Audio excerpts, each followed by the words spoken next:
Hi, dear listeners, and welcome back to Blush and Bloom, the podcast where we talk about women's health, self-care, and everything in between. I'm your host, Gigi, founder of Asale, your space for cycle-aware and preventive care.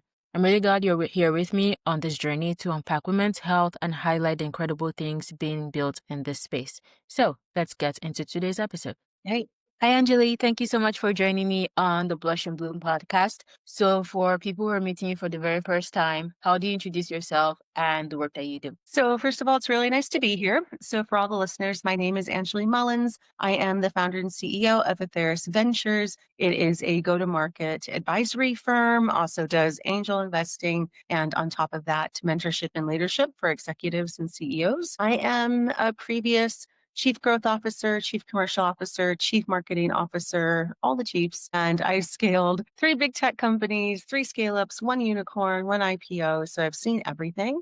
So really, big career in go-to-market. So yeah, great to be here. Thank you so much for being on the podcast because this is a very impressive career path that you have. So like you already mentioned, you started out building growth at Amazon, Intuit, GoDaddy, and all these other fabulous places that you worked at. And you also advise founders and you lead commercial teams. So was there a moment where you felt like, okay, this is the time for me to start my own business? I think, people that grow up in the corporate track, which I did, we're trained to just work for companies. And then the other side of it, starting your own business, once you've done this enough, and I've scaled 7 companies at this stage, that you're just like, you know what, I can do this. And you just make a decision. And, there's always that famous quote that you can't keep doing the same things over and over again, right?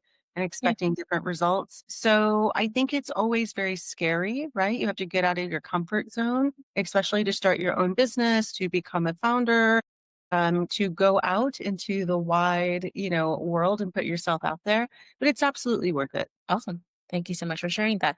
And now my next question is going to be, what were the early days of Aetheris Ventures like when it was just an idea in your head and you wrote down what you wanted to be, and now that it's a thriving business? So for me, I really like the variety of different businesses. My background comes from all sort of verticals. So as an example, some people out there, they might just come from FinTech. Some people just might come from software as a service, for example. I come from a lot of different backgrounds. And so I like the variety and scaling different things. So for me, those early days were, what can I do to make sure that I have enough experience across such a broad and large variety of verticals? Because when you're advising companies, you have to be able to understand so many different types of businesses and what they need. And there is not one playbook that is going to work for every single business. So the early days was a lot of testing, optimizing, asking people what matters to them, doing projects, for different founders, understanding, right, the best way to build this out. And just like you're scaling any business, you have to understand what the product market fit is. You have to understand your pricing model. You have to understand what the value is that you absolutely can contribute. So all of those things happen. But I think the single most important step is to actually do it. And that is the difference between founders that make it and founders that don't, because there's many founders that have great ideas, but they never actually put it into action. That makes sense. Thank you for sharing that. Okay. So my next question is going to be, was there a moment where you got like a big yes that made you believe that Aetheris was going to scale the way it has now? Was there like a client that made you believe that, okay, I'm doing the right thing, I'm in the right position? Yeah, there was one particular founder who absolutely told me to take the leap and go for it. And, working with him in his company, he was very adamant in helping me to unpack every single fear that I had and really understanding that those fears, they're just clouds in the air and you can really just step forward and do it. And so I think when you make that jump, especially for working kind of standard corporate, or I'll say standard roles in particular companies, and going into business for yourself, these are the things that are important. And a lot of people will have imposter syndrome. They won't, now know how to put themselves out there. But that's what I said. The first thing is just going for it. Making sure people know about you, I think, is probably one of the most important things you can do as a founder these days. Okay. Thank you so much for sharing that. Well, my next question is going to be, as you said, it's very important to actually build the thing and put it out there. But then also from my personal experience while building at Asada is that there are moments where it's like, oh my God, this is amazing. And then there are moments where like, why am I even doing this again? So did you have a moment like that? And then how did you manage to come out of that? Yeah, I mean, it's really called founder life, right? It's a roller coaster. And one day you're on the top of the mountain and you think it's great. The next day you're crying in the closet, what's happening with your life and what's going on. Building something for yourself takes so much more work because you have to do everything. You have to wear all hats. You have to be everything at once. And the good thing, though, is that you're building it for yourself and you're building something that hopefully can stand the test of time. So it's really great to pour into yourself and your own business. It is a roller coaster, but so is the traditional career path. Career paths can be roller coasters as well. I just heard on the news just this morning that Amazon today is laying off another 30,000 people.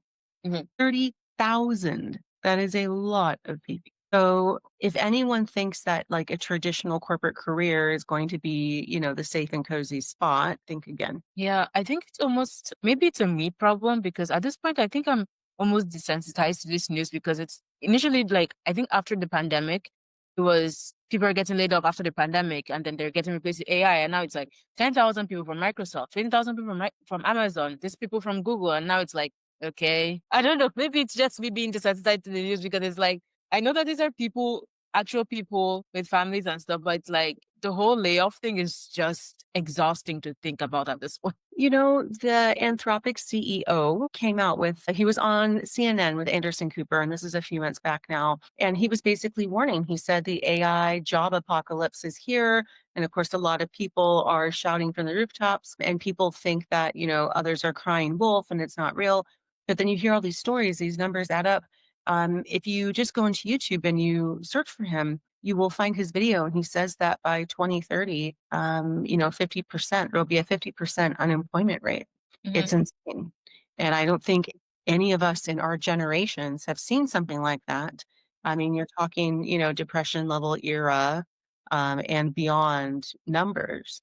And AI will absolutely replace roles. There will also be new roles created. So there is some upside, right? But the new roles that are created aren't going to be as many as the roles that will be lost. I was also looking at the news this morning, and in China, they're actually building complete AI/robotic factories to basically manufacture things. And they have this new concept now called dark factories. So dark factories is basically, or dark warehouses, dark factories is these robots managed by AI. They don't need lights to work. They're not humans. They can basically just work in the dark. So companies are able to save energy costs and these robots just basically manufacture things in the dark. And that's why they're now called dark warehouses, dark factories. It's quite interesting to see, but a massive amount of operations in some of these companies are going to shift to robotics. So for the humans out there, it's important for them to understand who you are, what your personal value proposition is, right? How can Mhm. you differentiate yourself and get ahead of the curve? That's gave me a lot to think about. And also I remember when I was telling a couple of friends that this is the worst time to be a junior. And then I saw a headline yesterday that said that entry level jobs are going through a very rapid decline. There are not that many of them. And I was like, yeah, because I think at this point, companies are more likely to hire a senior who knows what a proper structure is supposed to look like and then can use AI to like set up some of these things instead of having a junior. I don't know. It's a very chaotic job market right now. It's true though. I mean, if you look at tools like ChatGPT or Perplexity, Claude, whatever you use, if you need a basic contract drawn up, you can get ChatGPT to do that. So that takes the paralegal. If you're a paralegal, that's really rough. If you're an accountant, it can, I'll say an entry level accountant. It can take that, job off the table. If you are an entry level content writer, it can take that job off the table. Although I do have to make a special point because I know in the tech industry, a lot of CEOs and a lot of leadership teams have started to fire their content teams. Big mistake. Big mistake. Why? Because these GPTs, what they are at this stage in the game is they are advanced web scraping tools. So what is the content that they're doing? It's the content they're scraping is the content that these companies and people are pushing out there. So if you Yeah. start to fire your content teams, you're not going to have the content that's generated. And if you think I'll just have my AI tool write the content, we can all tell the content that's written by AI versus the content that's written by a human. And the content that's written by AI has so many dashes in it. You can just tell. Yeah, the content thing is just a special thing. I think videographers, really tough to be a videographer right now, really tough to be in the design space right now, digital design at least. You look at tools like VO3, etc. There are so many new tools that are coming out that you can just put in a prompt, it will create a movie for you. It will, like, there's so many of these tools coming out. Another interesting job is if you're an actor. I don't know if you saw this. It's on social media. They had the AI actor, and of course, the is it Screen Actors Guild? SAG? Swing Act? Yeah. This particular group was like, wait a second. We have people that this is their craft, this is what they do. So it's really interesting. It's going to touch all facets of life. Yeah. I think the actor one is also connected to the AI influencers as well, which is I find very strange because I thought like the idea of having an influencer is having this person, at least the kind of influencers I follow, have their own personal point of view, show how their life goes, and then we have an AI that doesn't have family or previous experiences. It's now an influencer that's able to sell things and it's making money. Very strange. It is, but I think there was that little snafu where there was that AI influencer at Wimbledon earlier this year, and everybody was liking the post. Certainly, they were on LinkedIn, and then people found out that it was an AI, rendition. And then everybody was like, wait a second.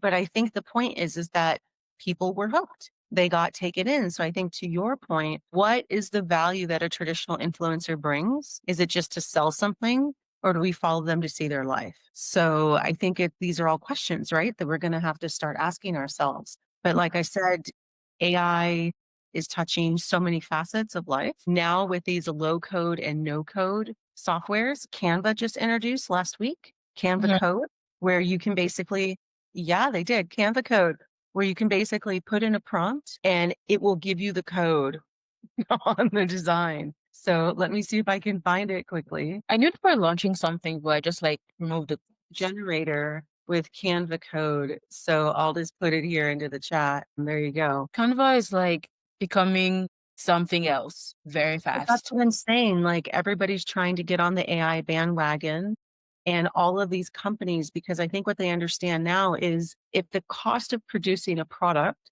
or the cost of producing a feature goes down to zero, then it's no longer, the old system of selling software.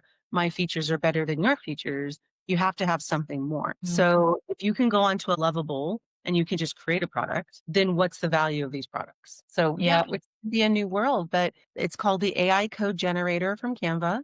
And it just says here, build interactive experiences with just a conversation and integrate them into websites, presentations, docs, and more. No coding needed. Makes So sense. it's quite Thank interesting. this with me. I'm going to test that immediately after this call because this is interesting to like embed the code into like presentations and stuff. Exactly. This is so cool. And I love that you mentioned the part about companies letting go of content marketing teams because I think people underestimate what a content marketer even does. And let's tie this back to where your company even does. So let's go back to your company. So if for a founder who doesn't understand what GTM strategy is and all the sort of things that involved heavily in marketing, could you please share what you actually do for founders and why this is very important work? So what I do at Aetheris Ventures, so one of the things that we do is advisory for founders and CEOs on how to build their growth engines. And growth can mean a lot of things. And I Mhm. think that's the point. GTM, otherwise known as go to market, is also a big term and can mean a lot of things. What I do is I help them unpack that and I help them understand a fundamental question. How do you acquire a client? Right? That's what go to market really is. How do you acquire a client? Whether it's marketing, sales, CS, doesn't matter. How do you acquire them? How do you keep them? How do you grow? Right. And there are many different ways that you can do it. I don't believe in standardized playbooks. I'm sure we've all been on LinkedIn and we've seen a playbook advertised everywhere. And a lot of these, posts that are like, get my playbook, comment playbook, Yeah. and, and download it. If all these playbooks worked, then everybody would have downloaded it and they would have used it and everybody's company would have been successful. Right. I think the lesson here is that there are different go-to-market strategies for different companies and different situations. And so that's part of what I help these founders and CEOs get to the bottom of. How do you acquire a client? How do you keep them? How do you grow them? So that's really the basics. And unlike a lot of the GPTs out there, unlike a lot of the, I'll say, overblown playbooks, it's more about using your brain, critical thinking, right, to understand something and having enough experience and know-how to be able to really challenge a conventional way of doing something or Mhm. challenge, let's say, a hot new GTM playbook that somebody saw on LinkedIn and wants to implement because their friend told them about it. Will it actually work? Will it give them the results that they're looking for? And so, yeah, that's the heart of what we do. Okay, thank you so much for sharing that. And I think you basically answered some parts of the next question I'm going to ask, but I'm going to ask it anyway. So you spend time with like leaders across sales, marketing, product. So what have you learned from the best teams about what they really need to reach the market? I think you already said partly that not every playbook is going to work for you, and that's not how things work. There's a lot of thought behind it. So what are other things that you've observed? Within companies, it's very important. So if there's any founders or CEOs listening to this, it's very important that you don't just hire just the smartest people just to have them. Okay. And this is a very interesting topic in the world of tech. Mm. It's about people who can actually work together. And what I found is over the years in business school, when I went, they teach you how to build teams. They teach you about working personalities and human dynamics. They don't teach that anymore. They don't teach you how to actually put teams together for success. All they do is they tell you find the best product person, find the best salesperson, find the best marketing person, just throw them together, right? And then magic your whole go to market and magically your sales are happening. It's not happening for a lot of companies out there. And there's a reason. One can be with their product market fit, one can be with their growth model. But one of the other fundamental pieces is these teams are not being put together correctly. And it's something definitely to address. So I would say it's the lost art of leadership because a lot of leaders don't even focus on that anymore. So that's one of the pieces with the team. On the other pieces with the actual go to market strategy, I would say there are a lot of ways to go about it. A good GTM strategist is going to sit and find the right way. And this is important to note. It doesn't necessarily mean it's the most popular way. It Mhm. doesn't mean that it's the one that everyone's talking about around the virtual water cooler. It means it is the right one for your business, one that actually gets clients in and keeps them. So I think these are the two most important pieces. All right. Thank you so much for sharing that. And then I have another unrelated question to ask you because you mentioned business school. So I want to ask, so for somebody who is running a business, do you think that them going to a business school is relevant, or this is something that they can just like learn on the go and eventually acquire these skills, or business school will help put a lot of things into perspective? This is a tough question. I mean, I struggle with this. I'll start with my own experience. So for my MBA, I went to a very tiny little school in the United States called Benedictine. So it's a Catholic, university. And I know everyone, some of my friends, they were going to Harvard, Stanford, Yale, and they were all, laughing at me. You're going to this tiny little school. And I said, sure. Yeah. It was online at the time. And this was back in the time when online education was still a new thing, right? So Mhm. it's unknown. Now it's everywhere, right? Now everybody, does online everything. But I did it because the fees were lower and I could have flexibility over my schedule. So all the things that people want today. And after my MBA, I got accepted to Amazon for my first role in tech. And when I arrived at Amazon, everyone was like, how did you get in? And I said, well, I applied through the website like everyone else. What do you mean? And they're like, you didn't know somebody from Stanford, Harvard, and everybody's talking about their fancy schools. One of the things that I've learned over your career is the school can matter for networking, as an example, but as far as your career growth, it matters more about what you do and what you achieve. So let's say you're networking with somebody, for example, like I did further education at Oxford, for example, and I meet someone else that did that. Oh, great, we have a similarity and you can network. But I Mhm. think question, right, is more about career growth and career trajectory. And for that, it actually doesn't matter as much anymore. And so this is where I struggle because I have a deep respect for universities and a deep respect for learning institutions. And I think they're very important. But at the same time, I'm finding a disconnect between the prices that we have to pay to go to these fantastic learning institutions and the value that you actually get in the job market. And I think this is a wider gap. So I'm in Europe, and in Europe, it costs less depending where you're going. And in some countries, it's free. But I grew up in America where it costs a lot of money. And sometimes coming out of MBA schools, as an example, you could be $100,000, $200,000 or more with student loans. And then you look at, especially in today's job market, right? People are taking that cost benefit analysis and they're looking at what that gets them. And I think it creates a fundamental question now. What is a university degree worth? I think there's that fundamental question. Elon Musk, as an example, he's made, a lot of statements, I'll just say, but one of them is he talked about he doesn't necessarily look at people's university degrees. So you're finding this fundamental shift in society. Because in my parents' day and age and the baby boomers, in their era, it was all about what university you went to and what degree. And now I think we're finding a shift where it becomes more about your experience. So yeah, times are changing, but so I'm torn. This is why I'm torn on this question. For example, I have a deep love for Oxford. I absolutely love this university. I think they're absolutely fabulous. But if I was to advise a young person, do you need to get, a master's degree from there, or you take any of the top business schools, Harvard, Stanford, whichever it is? Do you need an MBA from there to be successful? I think there's a question mark there. Yeah. Okay. That makes a lot of sense. Thank you so much for sharing your perspective on that, especially now that school, as you said, schools don't really guarantee that much of anything except beyond like the networking and all these other things. But then, especially now with AI, where everything is changing, I think even before people were looking at what can you do, but I think it's now like what can you do and then some. Like, can you use AI to improve your workflow and on all these other things? So there's like a lot of things changing within the job markets, especially for young people. So this is going to be very fun to navigate. Exactly. Okay. Thank you for sharing that. And now I'm going to move the questions towards more of a women's health perspective. So you advise founders across several industries, which includes women's health and FemTech. So has there been anything that has stood out to you with the approach of these founders when it comes to growth? Yeah, I was just actually a judge at Innovation Week, which is a tech conference in Prague a few weeks ago, and it was all female founders. And the founder that won, really great. She's the CEO and founder of a company called Oli, and they have a device. You heard the podcast, Hanya. Really? Yes. So, yeah.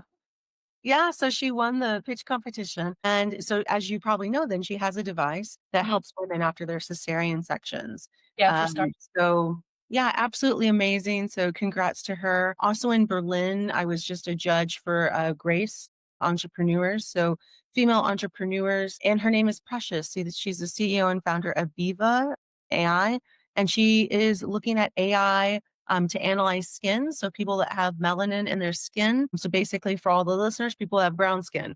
And yeah, she's producing special creams for that industry. So there's a lot of cool things that are happening. And it's really cool to see a lot of the female founders out there really taking a step up. Another CEO that I think is amazing, I don't know her personally, but Amelia from Ivy. So I always tell everyone, look at her. It's IVEE. She's doing a software platform for mothers coming back into the workforce, which I think is really great. And she does great founder led branding, which is amazing. And I believe she just won an episode of Dragon's Den. Steve Bartlett gave her, if I recall the articles, like 80,000 pounds. And then he also let her have, I think, one of his office suites in his office penthouse thing. And their company is blowing up at the moment. So it's absolutely incredible to see, these female founders absolutely rocking it. That's so cool. Thank you so much for sharing that. I'm really happy to hear that women founders are being recognized. And what are the odds that I already had one of the people you mentioned this already? So cool. Yeah, really cool. All right. Awesome. So my next question is going to be, what do you advise women who are building in, not just in FemTech, but in women who are building that try to scale their businesses from okay, this is a very broad question, but there are a lot of challenges when it comes to fundraising and then being able to put out the right message. Because I think for FemTech, for example, there's usually this conversation around women are make up 51% of the population. We deserve healthcare and all these other things. And I think for a period of time it worked, but now I think people have gotten the gist of it and now they want more like, okay, so what are you actually building?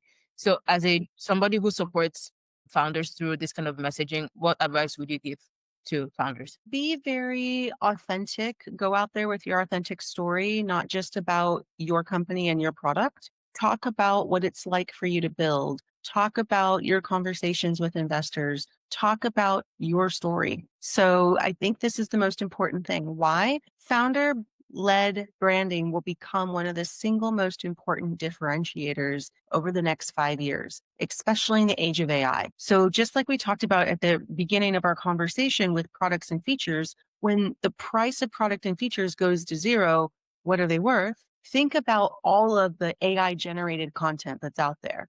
When the price of this AI generated content goes to zero, what is it worth? People are going to want to hear from people. They're going to want to hear about authentic stories, the vision. The one thing the majority of women I know are very good at is they tend to be decent communicators. They tend to be decent listeners. They tend to know how to get their messages across. So, especially to all the female founders, use that.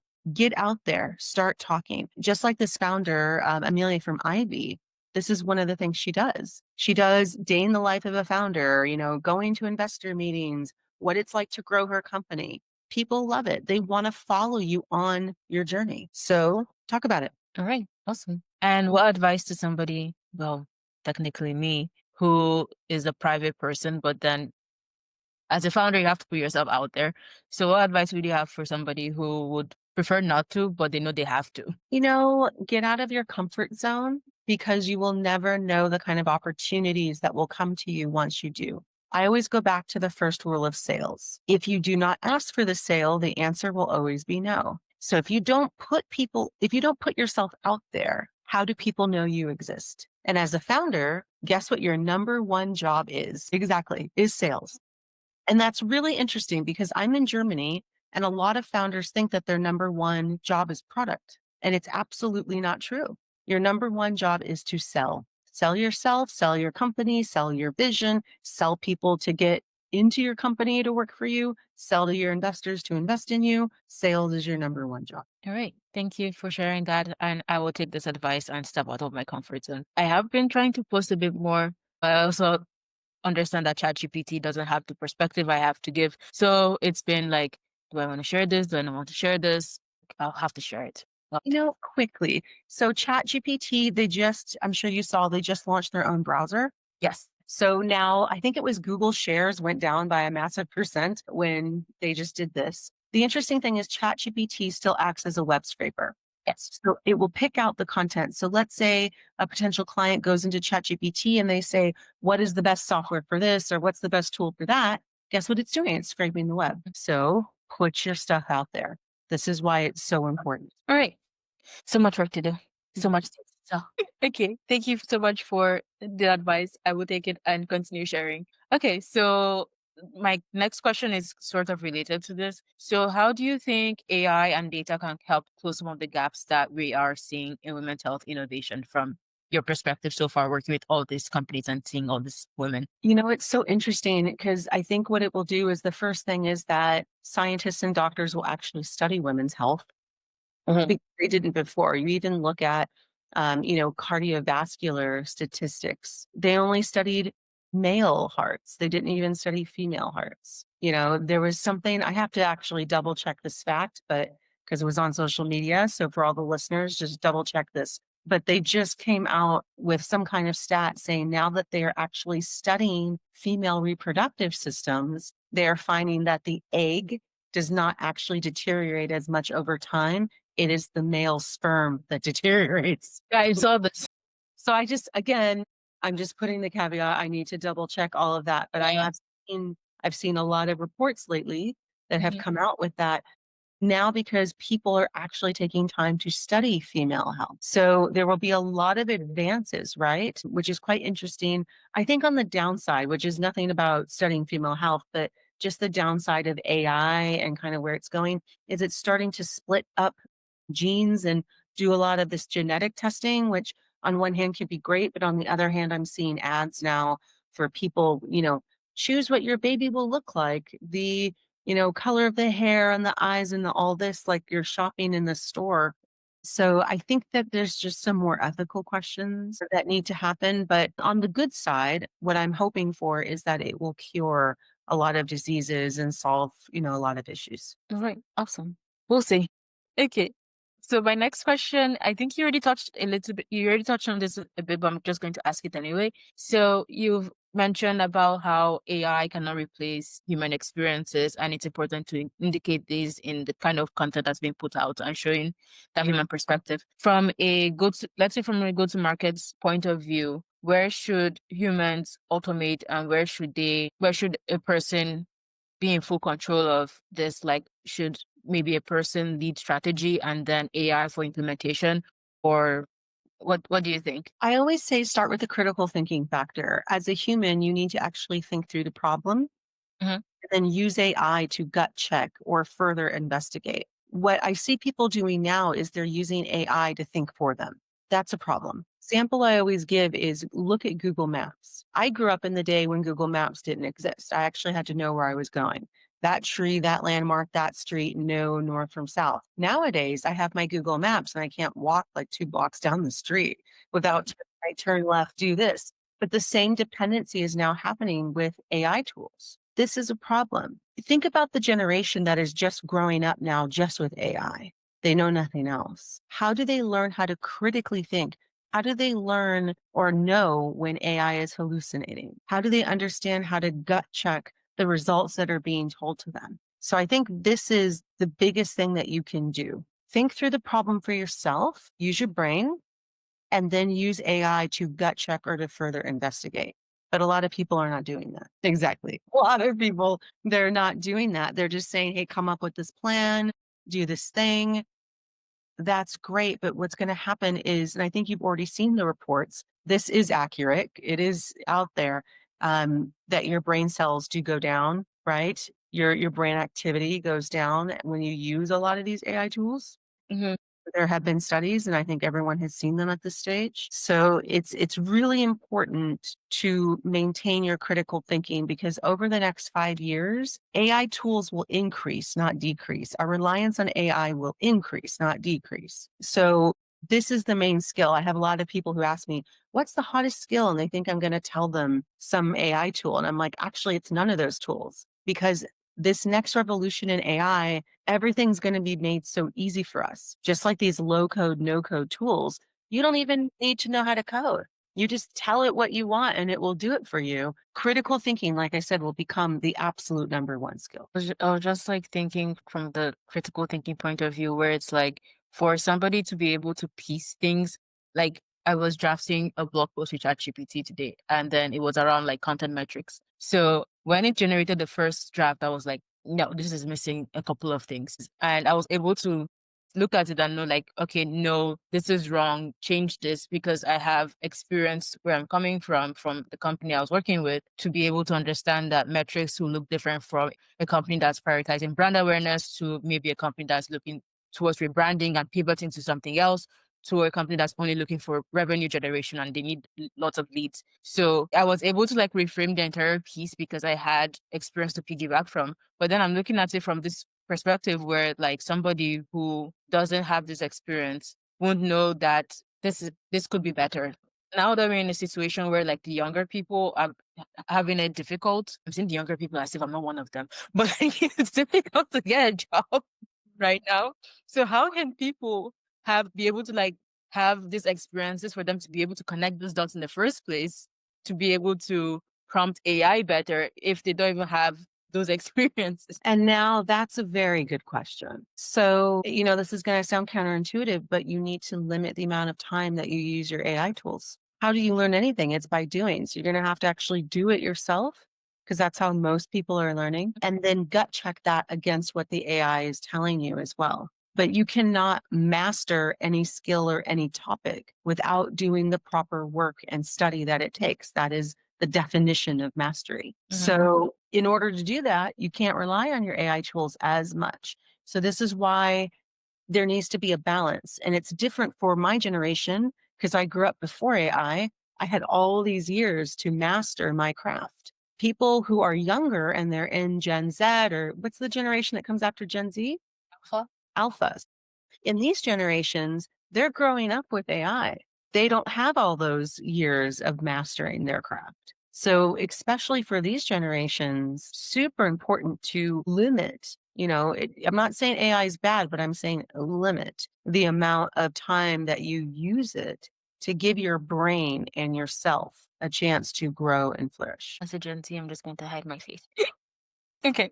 Thank you so much for sharing that. Now I have a follow-up question to that because as a Gen Z, I use AI a lot more than I'd like to admit to actually like do the things. So what advice would you have for somebody who is like, okay, I want to be able to do things, but then I'm using AI as an assistant and like a small advisor, and I still have people that I approach to ask questions, but then it's nice to have a tool that can just quickly be like, okay, I need to brainstorm, blah, blah, blah, blah, blah.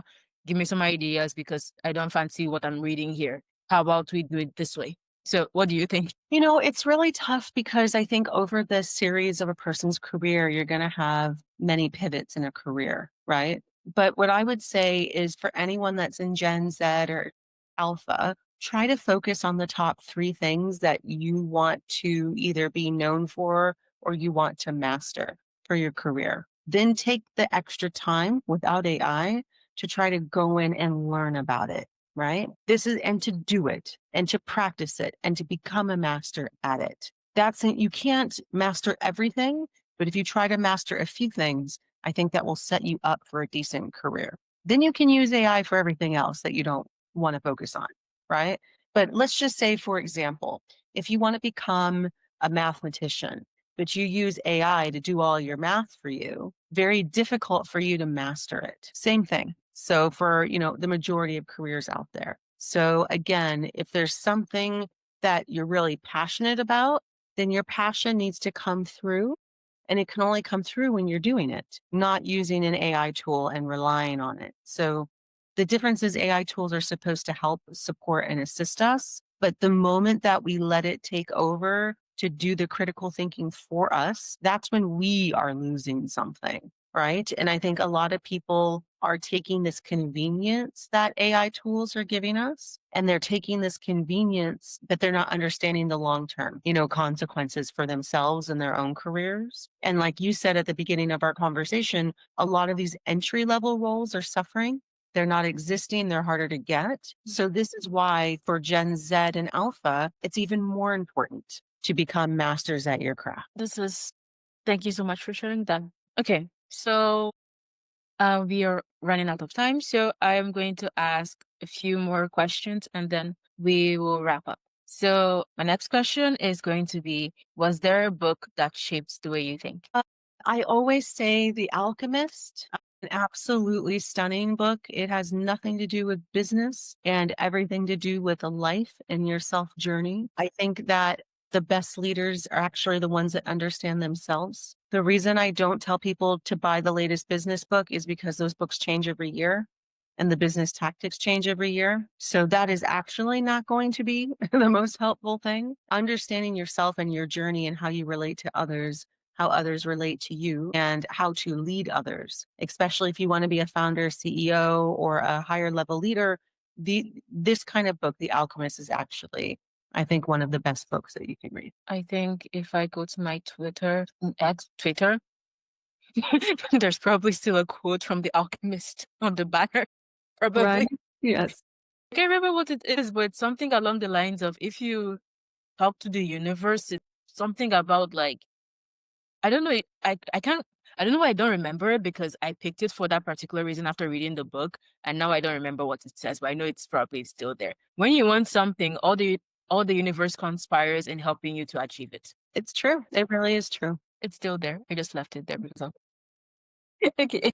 So my next question, which is my favorite question on this podcast, as I was saying, what would you tell 15-year-old Angeley? Keep going. Don't sweat the small stuff. Life can be difficult, but that's part of the journey.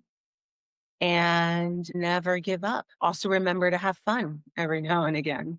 That helps. Very good advice. Thank you so much for sharing that. And I have a question that's unrelated to the final question because we're about to get to the final question.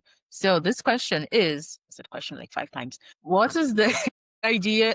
What does Aetheris mean, and why did you pick it as the name of your business? So Aetheris comes from the Greek god Aether, and Aether was the god of, yeah, I know, there's all these Greek gods that nobody's ever heard of. So he was the god of literally the air, Oh, the sky, the air, the ether. So in English, at least, we say ether. So E-T-H-E, yeah, E-T-H-E-R. In Greek is aether, so A-E. But yeah, so for me, it's about bright sky, unlimited sky, this kind of thing.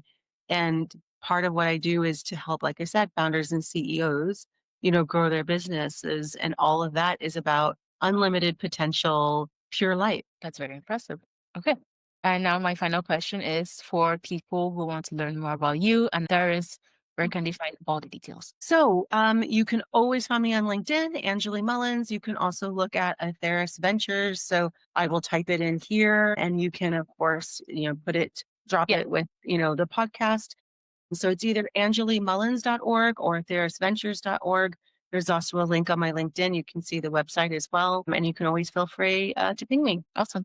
I'll include the links in the show notes and in the description for the listeners who want to check out your amazing work and follow you. Thank you. All right. Thank you so much, Angeley, for saying yes to my podcast, because when I saw your website, I was like, she's not gonna say yes. But you said yes. So I'm so happy you did. First rule of sales, right? Yeah. What did you say? Honestly, like I just rounded it off to this like quote I heard from a model. I watched a random thing and she said, "Closed mouths don't get fed." Exactly. I If was you like, don't ask, the answer will always be no. So yes, the fact that you reached out and asked, here we are. here we are. And I'm really, really happy I had this conversation with you. It's been so inspiring and so informational. Hi again. Thank you so much for listening to this episode of Blush and Bloom. I'm so glad you joined me for this conversation. If you found it helpful, please share this episode with a friend or someone who might need it. Let's keep talking about women's health and working towards better outcomes for all of us. You can find more episodes and resources at www.asada.tech and check out our app at www.asada.health. And you can follow us for more updates on Instagram at asada.tech. Until next time, I'll see you in the next episode. Take care and bye bye.